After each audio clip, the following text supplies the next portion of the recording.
In the year 1347, a handful of trading ships pulled into the Sicilian port of Messina. Most of the sailors on board were already dead. The ones still alive wished they were. Within 5 years, that ship's cargo, completely by accident, helped kill somewhere between a third and half of everyone in Europe. Nobody on that dock knew what they were looking at. There was no word for virus, no concept of bacteria, just a horrifying question. Why is everyone dying, and how do we not? Some of the answers people came up with were shockingly close to right. A lot of them were not. And the ending, the actual reason enough people survived to keep the species going, is stranger than anything I expected when I started researching this. Let's go through it. 8 things people actually tried, in the order the crisis forced them to try it. The very first line of defense wasn't medical. It was financial. If you had money, the plan was simple. Get out of the city. Wealthy families abandoned crowded cities for countryside estates, where lower population density meant a genuinely lower chance of exposure. Even if nobody framed it that way at the time. Those estates usually kept their own stockpiled grain and livestock too. So a wealthy household could genuinely seal itself off from the outside world for months without running short on food. The Italian writer Giovanni Boccaccio actually built an entire book around this. The Decameron opens with 10 nobles holed up outside Florence, telling each other stories to pass the time while the city falls apart behind them. That if you weren't wealthy, your options looked a lot different. You stayed exactly where the disease already was, because there was nowhere else to go, and the doctors who agreed to treat plague patients weren't cheap either, meaning even bad medical advice came with a price tag most people couldn't touch. For the physicians who did stay behind, someone eventually designed a uniform for the job, and it's become the single most iconic image of this entire era. The long coat, the wide hat, that unsettling beaked mask. It looks theatrical now, but at the time it was genuinely meant as protective equipment. The prevailing theory was that disease traveled through bad air, so the beak was packed with dried flowers, herbs, and spices meant to filter that air before it reached the doctor breathing it. Some doctors even carried a long wooden cane, specifically so they could examine or point at a patient without ever needing to touch them directly. That theory about the air was completely wrong. The actual culprit was flea bites from infected rats. But by pure accident, covering your face, keeping your distance, and using a cane instead of your hands probably did cut down on exposure a little. Some of the people wearing that mask were serious, trained physicians. Others saw a city in crisis and clocked it as a business opportunity. Now for the part that's going to make you very grateful for antibiotics. Point 1 common treatment involved lancing the swollen buboes the disease caused, sometimes with a heated instrument. Bloodletting was the other default move. Medieval medicine basically had one tool, and that tool was remove some blood and hope. There was also theriac, an ancient recipe originally invented as a poison antidote, sometimes containing dozens of ingredients including things like viper flesh, which apothecaries dusted off and sold as a plague cure-all. Some households swore by carrying strong-smelling herbs everywhere, on the theory that the scent alone could push back the bad air. Others kept fresh onions in every corner of the house, convinced the onion would absorb the sickness out of the room. And then there were the flagellants, groups who marched from town to town publicly whipping themselves as an act of religious penance, believing suffering could undo whatever sin had brought this plague down on them. Here's the grim irony historians point to. Because the flagellants traveled constantly between towns in large groups, they may have unintentionally helped the disease spread even faster than it already was. Even without knowing it, medieval cities were basically engineered to make an outbreak like this worse.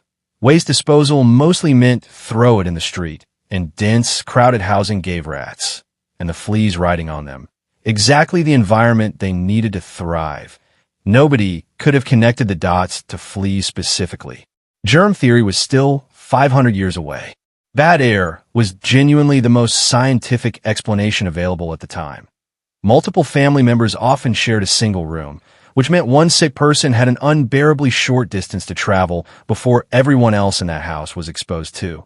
Behind the scenes, entire crews worked constantly just to keep up with burials, and some cities eventually gave up on individual graves altogether in favor of large, shared burial grounds outside the city walls, simply to keep pace. When a society has no real explanation for a catastrophe, people don't just sit with the uncertainty. They look for someone or something to blame. Astrologers pointed to an unusual planetary alignment. Preachers pointed to sin. And in one of the darkest chapters of this entire period, some communities turned their fear into real persecution of innocent minority groups, a tragedy historians still study and document today. None of those explanations were true. But fear rarely waits around for a correct answer. It just wants an answer, and it's not always careful about who pays the price for it. Living alongside constant, unpredictable death for years didn't just change how people acted. It changed what they made. The art, the imagery, even the humor of the period shifted completely. One image became especially common: the danse macabre, or dance of death. Paintings and murals showing skeletal figures leading people from every walk of life, kings and peasants alike, in a single procession toward the same fate. The message behind it was blunt but oddly comforting to a lot of people. Death doesn't care about your title, your money, or your armor. Everyone ends up in the same procession eventually. This same era popularized memento mori, objects small skulls carved into rings, pendants, and personal items, meant as a constant, deliberate reminder that life was short. It sounds morbid out of context, but for a lot of survivors, it functioned less like despair and more like perspective, a strange, practical way of making peace with a world that had stopped making sense. So far, every single strategy on this list either didn't work, made things worse, or was really just a way of coping with something nobody could fix. Which raises the obvious question: did anybody figure out anything that actually helped? One city did. And the fix they came up with is something you've personally lived through, whether you realized it or not. In 1377, the small maritime city of Ragusa, modern-day Dubrovnik, passed a law that had never existed anywhere before. Anyone arriving from a plague-affected region had to wait 30 days in isolation on a nearby island before setting foot in the city. They called it the Trentino. Other Italian ports later extended that isolation period to 40 days, 40 giorni in Italian. Say that phrase enough times fast and you'll notice something. That's exactly where the word quarantine comes from. Nobody enforcing this law understood germs or incubation periods. They understood a pattern instead. Ships that came from sick places tended to bring sickness with them. Waiting broke that pattern. Even without anyone knowing exactly why, it's now considered one of the earliest organized public health interventions in recorded history. And it came directly out of a small, desperate port city trying not to disappear. Here's the medieval plot twist nobody expects. The solution that's still protecting people from outbreaks 7 centuries later wasn't a cure at all. It was just patience enforced by law.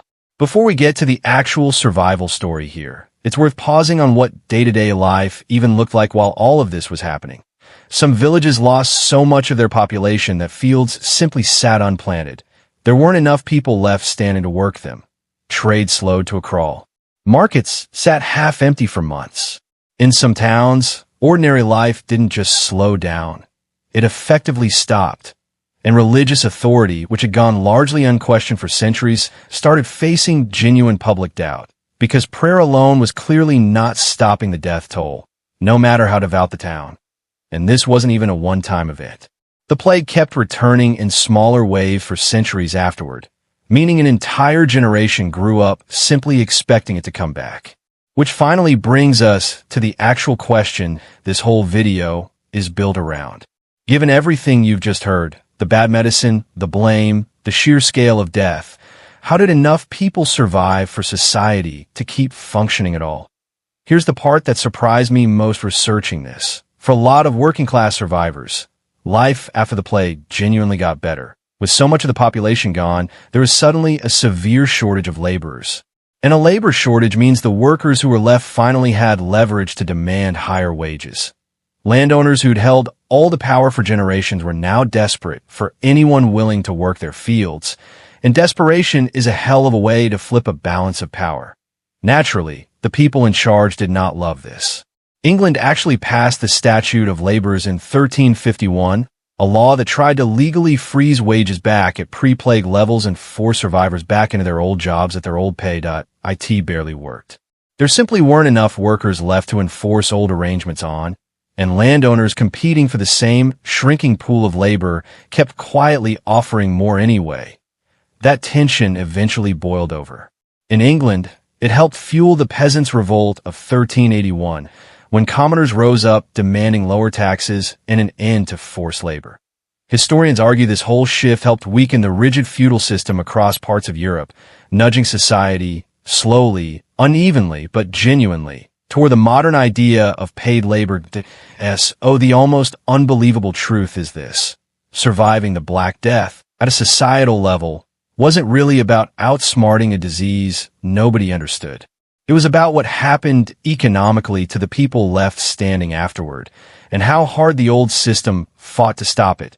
The villain of this story was a disease, but the ending got written by supply and demand, and a law that couldn't hold it back. So the next time you picture the Black Death, don't stop at the plague doctors and the empty streets. Picture ordinary people quietly walking into the first real bargaining power regular workers had held in centuries, while the people in charge tried and failed to legislate it back out of existence. That's the actual story here. Less horror movie, more the accidental turning point that helped end feudalism. And this is far from the only era where survival came down to something nobody expected going in. Tell me in the comments which one I should tackle next: medieval knights, ancient Rome, or Victorian factory life. Subscribe if you want that answer, because it turns out every era of human history has its own version of how did anyone make it through this.